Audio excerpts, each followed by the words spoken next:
Some of my biggest campaigns, both as an influencer and for professional client work, didn't come through outreach or cold emails.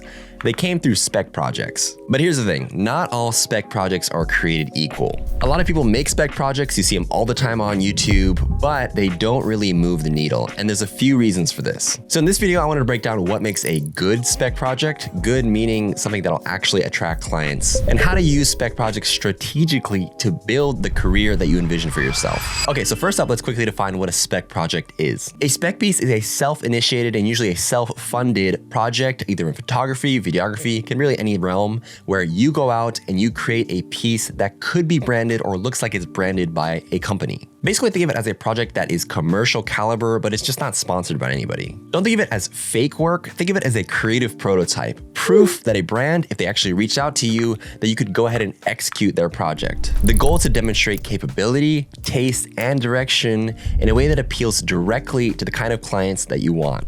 Over my career, I've done a lot of different spec projects, and these spec projects have actually directly led to some of my biggest campaigns, both as an influencer and for commercial client work. A few years ago, I did a creative photo shoot in the forest with my friend Jojo, and we just had him wear a number of different outdoor kind of like techie items. And this creative shoot that I shared on my Instagram led directly to the first iteration of a number of campaigns that I did with On Running. If you follow me on Instagram, you'll see over the years that I've been doing a lot of different spec fashion reels or fashion video work, and those have directly led to my campaigns with Bape and New Balance. And the intro to this video was from a spec piece that I did with my friend Enzo recently, where we kind of focused just mainly on his Oakley sunglasses and kind of centered it around that. Spec pieces can take a variety of shapes and forms, but basically it's just showcasing your ability to execute a specific creative project. Now, what makes a good spec piece? And I'm talking good, I'm talking about a spec piece that actually lands you a job or a creative gig in the field that you're looking for. So when you're thinking about producing a piece of content with a specific brand in mind, you got to think about realistic brand alignment. For instance, if you're making a spec piece where you're trying to attract a brand like Apple,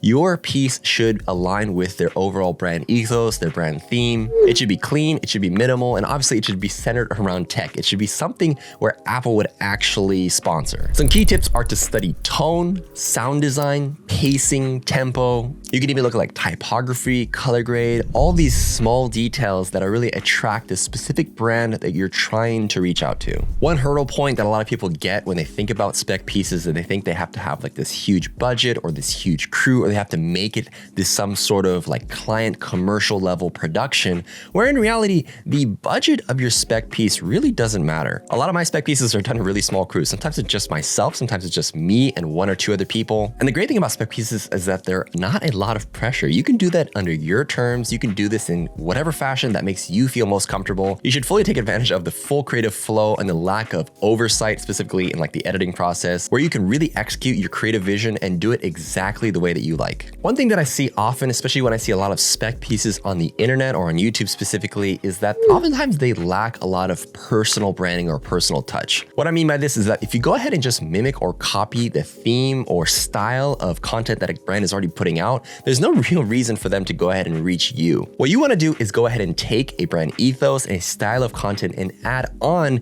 a personal touch of branding that showcases what you're able to do, what you're able to bring to the table, and why you can elevate or at least change the style of content in a way that makes it appealing to a brand. It could be specific framing, it could be transitions, it could be really good sound design. One of my favorites is my tempo of editing, my rhythm. It's basically just an opportunity to show how you could elevate or bring something different to the table. Now, while you're doing this, you got to make sure that you keep a specific narrative clarity or concept. I'm speaking specifically about films. Obviously for photography, it's sort of the same concept, but again, even if you're making a short film that's perhaps like 10, 15, 20 seconds, you want to avoid clutter. You want to avoid making it too long, too drawn out. The whole point isn't to really sell this whole short film. I guess that's what short films are, but you want to create a small example of what a brand or a director could see their product in. It's key to have a concept, but you need some narrative clarity. You don't want to get it too cluttered. In your spec campaigns, one thing that's really helped me is by trying to have one specific moment or one specific example that really sets you apart. I like to think of this as like the audition. This is basically where you can showcase one specific idea that you think will really change the tempo or change the mood of a campaign. And it could be like a transition. It could be a specific, perhaps like art direction direction, perhaps the styling is really interesting, or it could be a particular technique. Basically, it's just one concept where you really want to go ahead and experiment. You want to try something new, bring something fresh, and execute it within the video or the overall concept. And finally, arguably the most important thing is you need to create a stage. What I mean by creating a stage is you need to give a brand an opportunity to see themselves in your campaign. That means that you need to make at least one clear moment where you could see a brand's logo or you could see a specific product. If you're making a video around sunglasses, for example, you need to have at least one clear shot where you can see the sunglasses in full. And this is key because you need to give an opportunity for whatever brand that you're trying to reach out to, an opportunity to see their specific product in this spec project. A lot of times I see spec pieces that are branded and there's no real kind of connection or no opportunity for a brand to put their product in the overall concept. Like, it's really cool, there's some cool transitions, the music is great, but there's no real like moment or opportunity for the brand to see themselves in this project. And that's sometimes where this sort of disconnect comes through spec projects and spec pieces, where brands can't really see, by hiring you through this project, they can't really envision themselves in this video, even though it's like super cool or whatever. One caution, and I would say this is more of a personal caution and something that I don't think works super well, is when you're creating a spec project, you don't necessarily have to put like a fake sponsor at the end of your project, or you don't have to say like this is a Nike commercial when it's not. It's great to use brand products and you can even center everything around, let's say like a Nike, for example, but you totally don't have to put a fake Nike logo at the end. I think it cheapens the overall effect and the overall project by showcasing that it's clearly like a fake brand. I think it's more important that you sell the idea and sell the ethos or whatever feeling that you're trying to create, and really keep your project just thematic. I think that's the key here. If you keep your projects themed and you have a clear concept, then I don't think you need to slap on like a fake logo at the very end. I think it just cheapens the overall effect. Okay, so we've kind of covered what spec projects are and basics to how to make a good spec project, but I think the key thing that I've found, and one thing that I really want to share, is I think the most effective way to reach an ideal target brand or a niche that you're trying to get into is to create multiple spec projects over periods of time. If you're trying to get into outdoor hiking, for example, just doing one spec project in outdoor hiking, it's not really going to move the needle. If you do this multiple times over the course of your career, and even as you're getting hired, I think it's key to keep doing spec projects or themed projects of different concepts that you have, and really trying to keep experimenting with different techniques or just trying out new cameras, new locations, working with new people. This overall portfolio is what's going to attract those types of brands that you really want to work with. Not just one spec piece, but an amalgamation of different projects in different settings, different scenes, focusing on different products in this whole ecosystem or this world that you're trying to build. For me, I've had a lot of success in streetwear and fashion and smaller tech items, camera items, because that's what I've built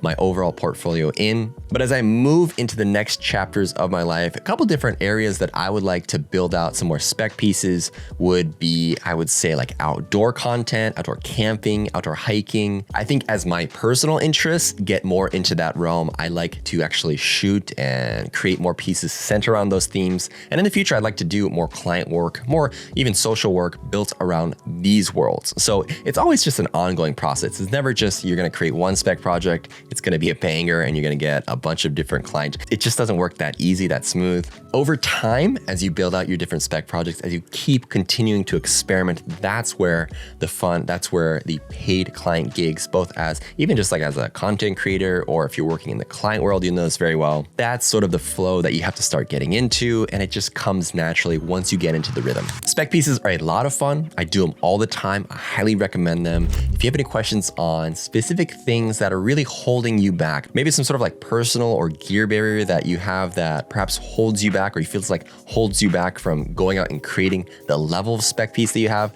leave them in the comments below. There's so many different tricks to get over hurdles, collaborate with different people to work on spec projects. One of my favorite ways to meet people is actually to just reach out, ask them if they want to collaborate on a project, go to a new environment, work with new tools. It's just a great way to experiment, meet new people, and collaborate. If you have any questions on spec projects or your portfolio in general, please leave them down below. I'm happy to answer as many as I can. And I'm sure a lot of the members of the community have great insight, great information on how to start your first spec project, get through hurdles, and really help build your portfolio over time. If you want to support the channel, check out my shop. It has my LUTs, PowerGrades, sound effects, everything that you need to help elevate your work. It's all linked down below, and it's a great help to this channel. Thanks again for sticking around to the very end. If you made it to the end of the video and you're a real one, leave me the word portfolio. Thanks again for watching, and I'll see you guys in the next one.